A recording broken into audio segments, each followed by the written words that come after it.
नमस्कार दोस्तों, आपका स्वागत है हमारे YouTube चैनल GRV न्यूज़ में। जैसा कि आप सभी लोग जानते हैं कि इस चैनल पर देश दुनिया की 10 बड़ी और महत्वपूर्ण खबरों की अपडेट सबसे पहले आती है। इसी के साथ चलते हैं सबसे पहली बड़ी खबर की ओर। पीएम मोदी आज serum institute of India plant का करेंगे दौरा, कोवैक्सीन की तैयारी का लेंगे जायजा। कोरोना वायरस संक्रमण के बीच प्रधानमंत्री नरेंद्र मोदी 28 नवंबर को पुणे स्थित सीरम इंस्टीट्यूट ऑफ इंडिया का दौरा करेंगे। इसके अलावा शनिवार को पीएम मोदी हैदराबाद भी जाएंगे। हैदराबाद में भारत बायोटेक का ऑफिस है।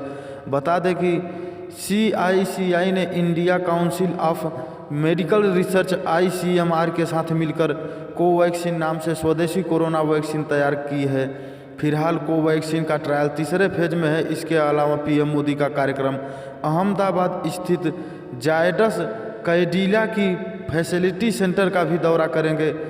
जायडस ने जायकोडी नाम से वैक्सीन बनाई है, जिसका ट्रायल दूसरे चरण में है। अगली खबर, बाइक और स्कूटर चालकों के लिए मोदी सरकार ने लिया ये बड़ा फैसला। अब जरूरी होगा इस मार्क के साथ हेलमेट खरीदना। पीएम मोदी ने सड़क दुर्घटनाओं को कम करने के लिए BIS सर्टिफिकेशन वाले हेलमेट की ही बिक्री और निर्माण को भारत में जरूरी कर दिया है। सड़क परिवहन और राज्य मार्ग मंत्रालय ने helmet for rides of two wheelers motor vehicle quality control के तहत एक आदेश जारी किया है, जिसके मुताबिक सिर्फ BIS सर्टिफिकेशन वाली हेलमेट की ही बिक्री और निर्माण किया जा सकेगा।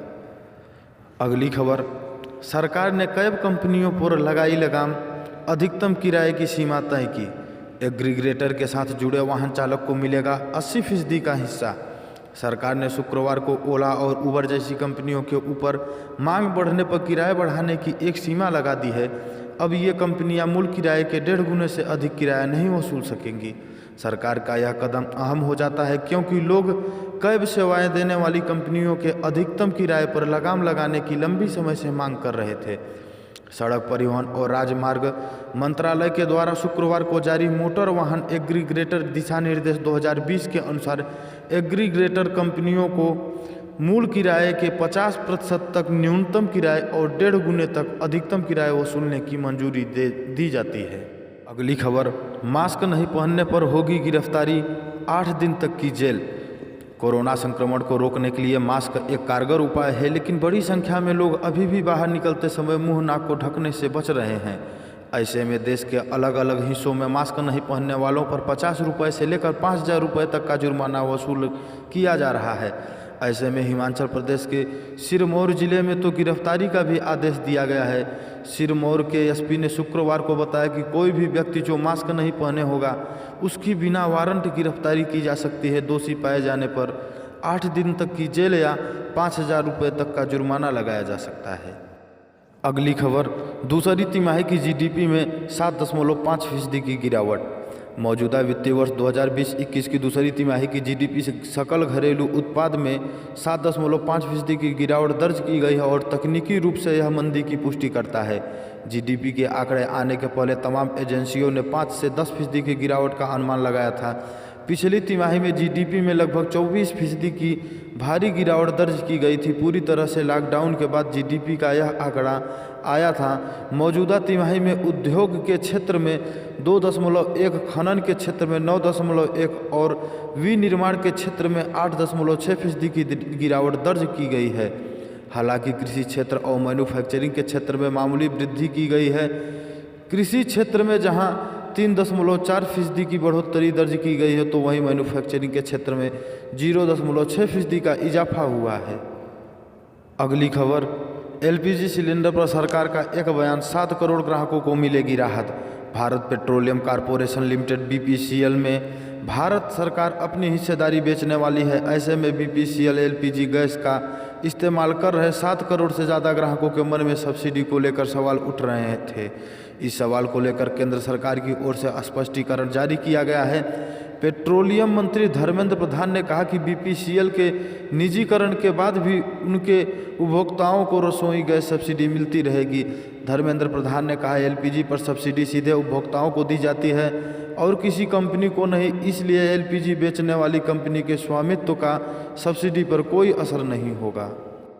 अगली खबर, CM योगी का बड़ा फैसला, 100 साल पुराने नियम कानून को खत्म करेगी यूपी सरकार। यूपी सरकार वर्षों पुराने अनुपयोगी कानून को खत्म करने जा रही है। इसमें 100 साल पुराने नियम कानून शामिल हैं। इससे कारोबार करने वाले अपने उद्यमी अपना उद्योग जल्द लगा सकेंगे और उन्हें नियमों के जंजाल से मुक्ति मिलेगी। आम जनता को भी नियम कानून कम होने से राहत मिलेगी। इसके लिए संबंधित विभाग अपने यहाँ इस तरह के मामलों की समीक्षा कर खुद ही बता रहे हैं कि फला कानून को रखा जाए या ख़त्म किया जाए या उन्हें दूसरे संबंधित अधिनियम में शामिल कर दिया जाए। यह सारी वकायद केंद्र की नरेंद्र मोदी सरकार के निर्देश पे की जा रही है।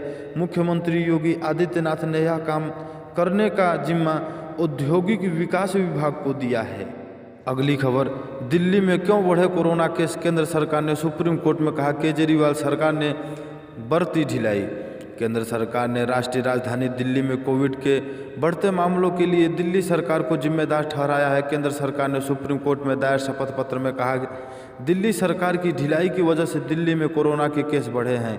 जस्टिस अशोक भूषण की पीठ के समक्ष शुक्रवार को दायर हलफनामे में केंद्र सरकार ने कहा कि तमाम चेतावनियों के बावजूद दिल्ली सरकार ने महामारी की रोकथाम के प्रभावी कदम नहीं उठाए। राज्य सरकार ने डेंगू की रोकथाम समेत अनेक विज्ञापन दिए, लेकिन कोविड के बारे में उनका एक भी विज्ञापन नहीं आया। केंद्र ने कहा कि दिल्ली समेत 8 केंद्र शासित प्रदेशों और राज्यों में 62% संक्रमण हो गया है और मौतें भी यहाँ 61% तक हो चुकी हैं। केंद्र ने कहा कि 11 नवंबर 2020 को हुई बैठक में दिल्ली सरकार की खामियां सामने आई। अगली खबर, आज से खत्म हो जाएगा इस बैंक का वजूद, 7 लोगों ने की थी शुरुआत। लक्ष्मी विलास बैंक पर 17 नवंबर को 1 महीने के लिए मोरेटोरियम लगाया गया था, लेकिन ठीक 10 दिन के बाद 27 नवंबर को इस बैंक का मानो निशान ही मिट जाएगा। केंद्र सरकार ने संकटग्रस्त लक्ष्मी विलास बैंक के डीबीएस इंडिया में विलय को मंजूरी दे दी है, जिसके तहत लक्ष्मी विलास बैंक का अस्तित्व 27 नवंबर को खत्म हो जाएगा। इसी के साथ अगली खबर, दिल्ली में बढ़ते कोरोना संक्रमण के बीच स्वास्थ्य मंत्री का दावा, तेजी से घट रही संक्रमण की दरें, हो रहा सुधार। दिल्ली में कोरोना से संक्रमण दर में तेजी से सुधार हो रहा है। पिछले करीब 20 दिनों की तुलना में संक्रमण की दर 40% तक घट गई है। दिल्ली में स्वास्थ्य मंत्री सत्येंद्र जैन ने कहा कि 7 नवंबर को दिल्ली में कोरोना संक्रमण का दर 15.26% था, जो बुधवार को घटकर 8.49% के करीब आ गई है। उन्होंने कहा कि मुख्यमंत्री अरविंद केजरीवाल ने बुधवार को हुई बैठक में कोरोना से मौत पर चिंता जाहिर करते हुए इसमें कमी लाने का निर्देश दिया है। वहीं स्कूल खोलने के संबंध में उन्होंने कहा कि दिल्ली में जब तक स्थिति बेहतर नहीं हो जाती तब तक स्कूल नहीं खुलेंगे। स्कूलों को खोलने से पहले स्थिति को देखा जाएगा। जब लगेगा कि स्कूल खोल सकते हैं और स्थिति बेहतर है तभी इस दिशा में फैसला लिया जाएगा। यहीं पे समाचार समाप्त होता है। इसी प्रकार के समाचार को पाने के लिए इस चैनल को सब्सक्राइब करें और ज़्यादा से ज़्यादा शेयर करें।